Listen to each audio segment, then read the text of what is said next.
دین اسلام کا حسن اور خوبصورتی۔ دین اسلام ایک مکمل ضابطہ آیات ہے اور بہت ہی خوبصورت دین ہے۔ حضور صلی اللہ علیہ وسلم نے امت محمدیہ کے آج کے دور کے مسلمانوں کے لیے کون سی خوشخبری بیان فرمائی، اس کے بارے میں مکمل جاننے کے لیے ویڈیو کو اینڈ تک ضرور دیکھیے گا۔ بسم اللہ الرحمن الرحیم۔ سیدنا انس سے مروی ہے، وہ کہتے ہیں رسول اللہ صلی اللہ علیہ وسلم سے اسلام پر جو چیز بھی مانگ لی جاتی آپ صلی اللہ علیہ وسلم وہ دے دیتے تھے۔ ایک آدمی آیا اور اس نے آپ صلی اللہ علیہ وسلم سے کوئی سوال کیا۔ آپ صلی اللہ علیہ وسلم نے اس کو بہت ساری بھیڑ بکریاں دینے کا حکم دیا۔ یہ زکوٰۃ کی بکریاں تھیں اور دو پہاڑوں کے درمیان والی گھاٹی ان سے بھر جاتی تھی۔ وہ بندہ اپنی قوم کی طرف لوٹا اور ان سے کہا، اے میری قوم، اسلام قبول کر لو، کیونکہ محمد صلی اللہ علیہ وسلم اس طرح کثرت سے دیتے ہیں کہ ان کو فاقے کا ڈر بھی نہیں ہوتا۔ سیدنا عمرو بن عاص سے مروی ہے، وہ کہتے ہیں جب اللہ تعالیٰ نے میرے دل میں اسلام کا خیال ڈال دیا تو میں نبی کریم صلی اللہ علیہ وسلم کے پاس بیعت کرنے کے لیے آیا اور آپ صلی اللہ علیہ وسلم نے اپنا ہاتھ میری طرف پھیلا دیا، لیکن اس وقت میں نے کہا میں اس وقت تک آپ کی بیعت نہیں کروں گا جب تک میرے سابقہ گناہ بخش نہیں دیے جاتے۔ رسول اللہ صلی اللہ علیہ وسلم نے فرمایا، عمرو کیا تو نہیں جانتا کہ ہجرت پہلے والے گناہوں کو ختم کر دیتی ہے؟ عمرو کیا تجھے یہ علم نہیں کہ اسلام بھی پہلے والے گناہوں کو مٹا دیتا ہے؟ ابو محیرز کہتے ہیں میں نے ایک صحابی ابو جمعہ سے کہا، آپ ہمیں ایسی حدیث بیان کریں جو آپ نے رسول اللہ صلی اللہ علیہ وسلم سے سنی ہو۔ انہوں نے کہا، جی ہاں، میں تم لوگوں کو بڑی عمدہ حدیث بیان کرتا ہوں۔ ایک دفعہ ہم نے رسول اللہ صلی اللہ علیہ وسلم کے ساتھ صبح کا کھانا کھایا۔ ہمارے ساتھ سیدنا ابو عبیدہ بن جراح بھی تھے۔ انہوں نے کہا، اے اللہ کے رسول، کیا کوئی ہم سے بھی بہتر ہو سکتا ہے؟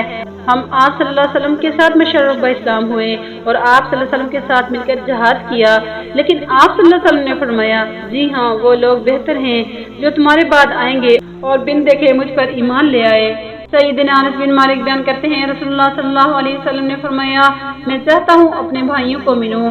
صحابہ کرام رضی اللہ عنہم نے کہا، ہم آپ کے بھائی ہی ہیں۔ آپ صلی اللہ علیہ وسلم نے فرمایا، تم تو میرے ساتھی ہو، میرے بھائی تو وہ ہیں جو بن دیکھے مجھ پر ایمان لائیں گے۔ سبحان اللہ۔ سیدنا ابو امامہ سے مروی ہے، رسول اللہ صلی اللہ علیہ وسلم نے فرمایا، اس آدمی کے لیے خوشخبری ہے جس نے مجھے دیکھا اور مجھ پر ایمان لایا، اور جو آدمی مجھ پر ایمان لایا جبکہ اس نے مجھے دیکھا ہی نہیں، اس کے لیے 7 دفعہ خوشخبری ہے۔ سیدنا ابو ہریرہ سے مروی ہے کہ نبی کریم صلی اللہ علیہ وسلم نے فرمایا، مومن ایسا وجود ہے جس میں مانوسیت پائی جاتی ہے اور اس شخص میں کوئی خیر نہیں ہے جو نہ کسی سے انس کرتا ہے اور نہ اس سے مانوس ہوا جاتا ہے۔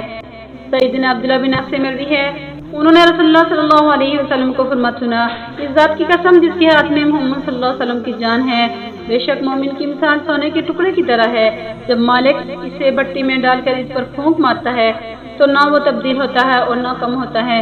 اس ذات کی قسم جس کے ہاتھ میں محمد صلی اللہ علیہ وسلم کی جان ہے، بے شک مومن کی مثال شہد کی مکھی کی طرح ہے جو پھول جیسی پاکیزہ چیز کھاتی ہے، شہد جیسی پاکیزہ چیز نکالتی ہے، اور جب وہ کسی چیز پر بیٹھتی ہے تو اسے نہ توڑتی ہے نہ خراب کرتی ہے۔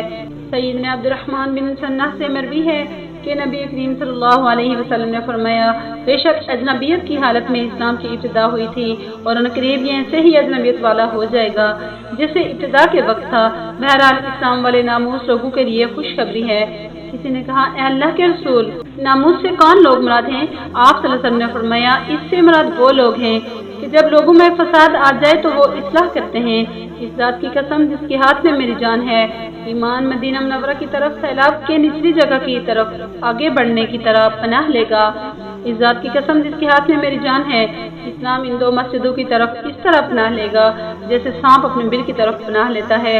اللہ تعالیٰ سے دعا ہے کہ اللہ تعالیٰ ہمیں ایمان پر زندگی گزارنے کی توفیق عطا فرمائے اور ایمان پر موت نصیب فرمائے، آمین یا رب العالمین۔ السلام علیکم ورحمۃ اللہ وبرکاتہ۔